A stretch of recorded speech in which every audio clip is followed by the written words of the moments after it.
प्रश्न है कि मैं एक दिव्यांग और अधम व्यक्ति हूँ। मुझे तो एहसास है कि पिछले जन्मों का गलत कर्मों की वजह से ये गति प्राप्त हुई है। महाराज जी, समाज में हम जैसे लोगों को कुछ अलग तरह देखा भी जाता है, परंतु क्या श्री जी हम जैसे अपंग देखो, अधम ये लोगों बात को। तो पहले यही समझो कि समाज में कोई तुम्हें क्या किसी को आदर से नहीं देखता। काम बनना है तो हाथ जोड़ करके प्रणाम करता है, काम नहीं बनना है तो सब अंगूठे में एक दूसरे को रखते हैं। ये तो हे भाव छोड़ ही दो। और जो अच्छी दृष्टि से देखता है वो सबको देखता है। वो पशु पक्षी को भी भाव से ही देखता है। तो दृष्टि तो है ही नहीं समाज में ना। भगवत दृष्टि जब तक नहीं आएगी तब तक वो, अब राक्षसी दृष्टि है। देखो ना, जीवों के प्रति कैसे देखते हैं, पशु पक्षियों को भून के खाना, काट के खाना, उबाल के खाना। माताओं बहनों की तरफ कैसे देखते हैं, दूसरे के धन की तरफ। इनसे तुम चाहते हो कि तुम्हें प्यार से देखें। अरे वो अपने को प्यार से नहीं देखते, वो अपने को नाश के मार्ग में ले जा रहे, तुम्हें क्या देखेंगे। पहली तो कमजोरी अपनी छोड़ो। हमारे अंगहीन है तो क्या हुआ, हमारे प्रभु हैं, हम प्रभु के अंश हैं, हमें ये गाड़ी मिली है पूर्व कर्मानुसार, ठीक है भाई। थोड़ा अंग इधर उधर, लेकिन दिमाग काम कर रहा है, अभी जबान काम कर रही है। राधा राधा राधा राधा, प्रभु का नाम ले रहे हैं हम। ऐसा नहीं, हमारे प्रभु में बड़ी सामर्थ्य है। ये विचार ही नहीं करना चाहिए। अष्टावक्र जी महामुनि हैं, 8 जगह से टेढ़े थे। अष्टावक्र 8 जगह से टेढ़े। और जनक जी की सभा में उनका गुरु पद पर अभिषेक हुआ। जनक जी के गुरु अष्टावक्र जी। ये थोड़ी कि शरीर सर्वांग है, सुंदर है तो तुम जगत बंधनी हो गए। जेल में पड़े बड़े सुंदर और शरीर स्वस्थ वाले, नहीं पड़े तो नालियों में पड़े शराब पिए इधर उधर, कोई खास बात नहीं। ये हम आपके उत्साह वर्धन के लिए कह रहे हैं और सत्य विषय कह रहे हैं। ये तो कभी कमजोर समझना ही नहीं चाहिए कि हमारा अंग खराब है या हमारे धन नहीं है या हमारा रूप ठीक नहीं है तो हम समाज का सम्मान प्राप्त करने थोड़ी निकले हैं। मानव देह का उद्देश्य अपने कर्तव्य को कर्म करते हुए भगवान समर्पित करके भगवान की प्राप्ति करना। और जा पर कृपा राम की होई, ता पर कृपा करे सब कोई। फिर ये बात सब ऐसे निरुत्साहित हो जाना, अपने को ये समझ लेना कि मैं बड़ा भाग्य हूं। नहीं, हम भाग्य का निर्माण करने के लिए मानव देह प्राप्त किया है। ठीक है, हमारे हाथ पैर नहीं काम करते हैं, लेकिन हमारी जबान अभी काम कर रही भगवान की कृपा से। तो राम राम, कृष्ण कृष्ण, हरि हरि, राधा राधा, आप जगत पावन बन जाएंगे, जगत को मंगल करने वाले। ये भगवान के अंश में कोई फर्क है क्या, जो हम में वही आप में है। शरीरों का, अब हमारी किडनी खराब है तो हमको ये देखना है क्या, गाड़ी है जिस काम के लिए मिली वहां तक हमें पहुंचाना है। और इसके लिए हमें कोई धन की जरूरत नहीं, कोई विशेष प्रयास की जरूरत नहीं। हमें राधा राधा राधा राधा। अब तो और दैन्य भाव से भजन होगा कि प्रभु मैं तो किसी काम का नहीं, मुझे स्वीकार कर लो ना। पर ये शब्द जो है, जो आप कह रहे हो कि समाज हमें सम्मान, समाज, भैया इस समाज को समझो। जो समाज के सम्मान में फंस जाता है वो गिर जाता है, वो पतित हो जाता है। और समाज कभी किसी की नहीं हुई। हमको ऐसे को पकड़ना है जो सिर्फ हमको देखे, वो मेरा प्रभु है। प्रभु को जो प्यार करते हैं उनको ऐसा थोड़ी लगता है कि प्रभु सबके हैं या सबको प्यार करते हैं। प्यार एक, उसको लगता है हर समय मेरे साथ रहते हैं, मुझे दुलार करते हैं। भगवान सब रूपों में है, आप जैसे भाव से कहेंगे आपको। पर जब अनुभव में आते हैं तो अपने अनुभव आते हैं, अपनी प्रियाजू, अपने लालजू, वही हैं जो आपको प्यार। और उन्हीं के प्यार से सब प्यार बन जाएंगे। सब प्यार करें, उनसे विमुख हो तो किस काम का यार। और सब हमें गाली दे, भगवान हमें प्यार करे तो।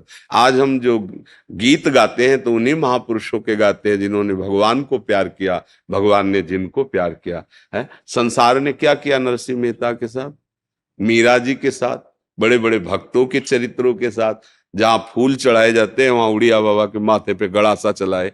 संसार जहां सूली पे टांग दिया है, नहीं टांग, क्या क्या आप चरित्र दे। तो इस समाज से तुम चाहो सम्मान, ये भैया किसी को सम्मान नहीं, अपने स्वार्थ का सम्मान है। सच्चाई से समझ लोगे ना, तब तुम्हें सम्मान मिलने लगेगा। जब ऊंचाई पर पहुंचोगे अध्यात्म की, तो आपकी बात और आपका सानिध्य ऐसे करवा ही देगा, ये करवा। अब हम भजन में न लगे और सोचे कि शरीर स्वस्थ हो तो सम्मान, कितने दिन, कितने दिन रहेगा भाई। विचार करके देखो, ना शरीर रहेगा, ना सम्मान रहेगा, ना सम्मान देने वाले रहेंगे। तो हमको नहीं फंसना चाहिए, हमको ऐसी जगह प्यार करना चाहिए जो हमें सदैव अपने पास रखे, और जिसके पास कोई कमी ना हो, और जो सर्वशक्तिमान हो, और जिसके हम हैं वो हमारे केवल प्रभु हैं, भगवान हैं। अगर समझ में आ जाए तो आ जाए, ना आ जाए तो राधा राधा। समझ में आ जाए तो फिर आप बोलो किस बात की कमी। मूकम करोति वाचालम पंगुम लंघयते गिरिम यत कृपातम हम बंदे परमानंद माधवम। जो चेतन का जड़ करे, जड़े करे चेतन, अस समर्थ। आप भजन करके देखो, भजन का प्रताप उदय हो। ये हाथ पैर क्या चीज है, दिव्य सिद्धियां उसकी सेवा में आ जाती है। गोद में उठा के जहां से तापों पत्थर में प्रवेश कर जाए। पर अगर इन सिद्धियों की तरफ चले तो फिर भगवान नहीं मिलते। इसलिए जो भगवत प्रेमी महात्मा है उनका प्रयोग नहीं करते। नाम जप करो भैया, और उत्साह से। भगवान के बच्चा हो, भगवान के अंश हो। शरीरों का क्या, जिनके स्वस्थ है 2 मिनट में एक्सीडेंट हुआ, फैल गए रोड में, इन शरीरों का कोई अभिमान, किस बात का अभिमान। एक झटके में खत्म हो जाने वाला शरीर है। तो जैसा मिला है, ये जरूर है कि हमारे कर्म के अनुसार मिला है। अब हमको हारना नहीं है अपने जीवन में। मतलब एक हमारा शुरू से जिद्दी स्वभाव रहा है, कोई पूर्व जन्म का ऐसा प्रताप रहा है कि हारना नहीं सीखा। मर जाना अच्छा है, हारना अच्छा नहीं, ये हमारे स्वभाव में बैठा रहा। तो जहां हमें मन हराने की कोशिश करता, जहां हमें पिछाड़ने की कोशिश कर, बस जिद्दी स्वभाव, नहीं, हम भय से नहीं हारेंगे, हम भूख से नहीं भागेंगे, हम अपमान से नहीं भागेंगे। हमें भगवत तत्व प्राप्त करना है, चाहे जितना कष्ट सहना पड़े। बस उसका ये है कि किसी भी तरह का कोई भी कष्ट हमें स्पर्श नहीं कर रहा है। सब शरीर में अब भी वर्तमान में है, दुनिया के सब कष्ट हैं, लेकिन भगवत कृपा से हमें कोई कष्ट नहीं। एकदम निश्चिंत, एकदम बेपरवाह, आनंद में। वही हम सब बात बता रहे हैं। यहां कोई औषधि नहीं पहुंचा सकती जहां हम बात कर रहे हैं। यहां कोई डॉक्टर नहीं पहुंचा सकता, कोई सलाहकार नहीं पहुंचा, नाम पहुंचाता है। भैया एक ऐसी औषधि है, भगवान नाम, भगवान का आश्रय। विपत्ति आएंगी, कर्म के अनुसार लीलाएं होंगी, पर आप डरोगे नहीं, आप प्रसन्न रहोगे। आपको हर समय दिखाई देगा कि भगवान हमें दुलार कर रहे हैं। प्रहलाद जी से असुर बालकों ने पूछा कि आपके साथ इतना, मतलब हिरण्यकश्यप का दिमाग काम नहीं कर रहा था कि मरेगा कैसे ये, हर उपाय करके हार गए। तो आपको दुख नहीं होता जब आप पहाड़ से फेंके गए, पहाड़ के नीचे दबाए गए, हाथियों से कुचलाए गए, अस्त्र शस्त्रों से छेदे गए, विष पिलाया गया, सर्प के पुंजों में, कमरे में सर्प बहुत बंद करके उसमें छोड़ दिए गए, क्या क्या आग में आपको कष्ट नहीं होता? तो प्रहलाद जी ने कहा, हम देखते हैं कि हमारे हरि हमको गोद मिली है, हमें कोई पीड़ा नहीं, कोई कष्ट। 5 वर्ष के हैं प्रहलाद जी, पर भगवद आश्रय है और भजन है तो त्रिभुवन का स्वामी है हिरण्यकश्यप। इतना बाल भी बांका नहीं कर पाया।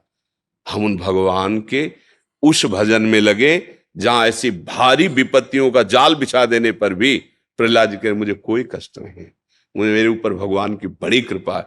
और जब वो प्रहार ही करना चाहा तो भगवान खंभा फाड़ के प्रकट हो गए, नहीं हो गए?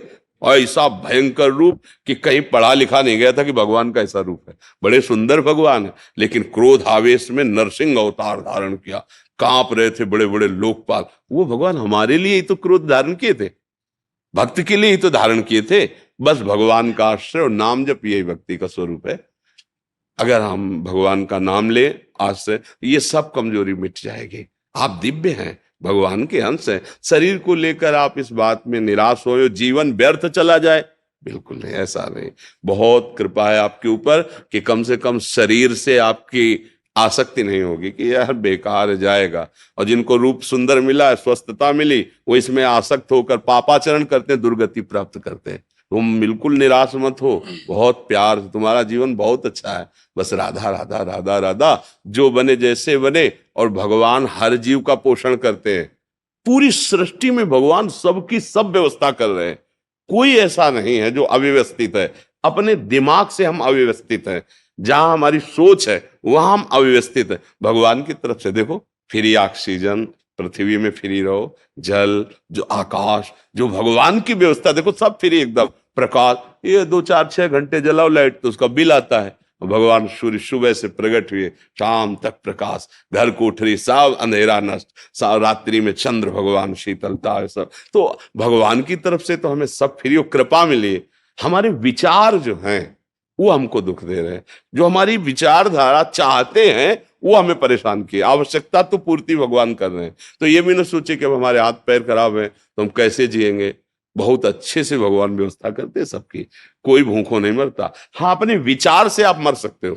अगर आपके आचरण ठीक नहीं, आप गंदे विचारधारा वाले हो, अगर आप भगवान के आश्रित हो जाओ भगवान के, तो ये हमारा विश्वास है कि कहीं से भी हो आपको भोजन मिल जाएगा। केवल भगवान के आश्रित हो, वो व्यवस्था कर देंगे। अगर किसी और का आश्रय लिए हो तो भूखे रह सकते हो।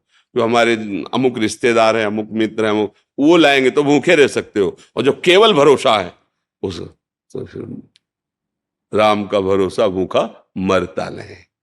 भगवान का जिसे भरोसा, भैया हमें तो ऐसा लगता है सर्वलोक महेश्वर अखिल ब्रह्मांडों के स्वामी भगवान का नाम ले ले और आश्रय ले ले, यही मनुष्य जीवन की सफलता है। और इसके लिए कोई विशेष आवश्यकता नहीं कि हम स्वस्थ ही हो, हमारे पास धन ही हो, हम बहुत विद्वान हो। सीधी बात, हम जैसे हे प्रभु आपके हैं, राधा राधा राधा, पक्का उसका कल्याण हो जाएगा। जब अपने पुत्र के बहाने से पुत्र को पुकारा था मरते समय नारायण, तो भगवान के पार्षद आ गए, भागवत में प्रसंग है, और वो परम धाम को प्राप्त हुआ। वैश्यागामी नीच आचरण करने वाला अजामिल, तो यार आप तो जानबूझ के नाम ले रहे हो रामकृष्ण हरि राधा, फिर आपका कल्याण क्यों नहीं होगा?